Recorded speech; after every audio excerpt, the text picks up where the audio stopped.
U.S. as they talk with Ukraine, and the Trump administration suspends aid and intel sharing. That came out yesterday, and is now reportedly planning to revoke the legal status of nearly 250,000 Ukrainians who have fled here since the war began. Special envoy to Russia and Ukraine, General Keith Kellogg, joins us now.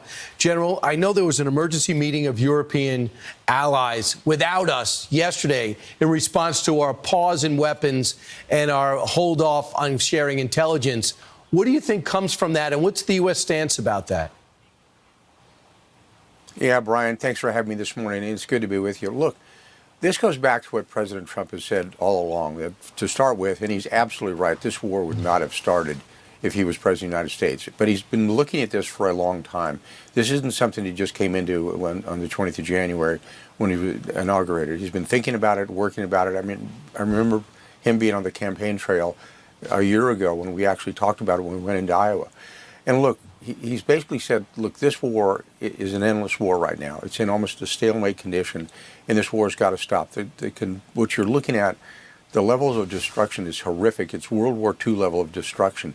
And the president sees that, and he said consistently that he wants the war to stop. He needs to end the killing. He's been very, very good at that. And when he looks at the Europeans, he's trying to bring them along the same way, saying, look, you've got to come to some type of negotiated solution to this. This war is not going to be decided on the battlefield. It's just not, because both sides are dug in, they're entrenched, and the president sees diplomacy, and he's very good at this, on coming to a solution. And look, look what he's done in the last 40 days. I mean, he's had Steve Witkoff talking to Putin in Moscow.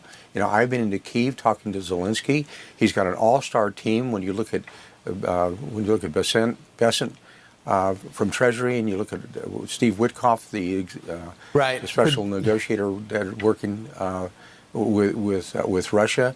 When you look at Letnick, you look at Mike Waltz. It's an all-star team that's got a full court press on trying to bring this to a resolution, and he's trying to bring the Europeans but General, along with him. So we know the deal. If you don't do it, you don't do it. Right. So, General, we know that it looks like they're ready to sign the minerals deal as it looks. I don't know if they need to see each other face to face. They could do a docu-sign. We do that every day. And then we get to it.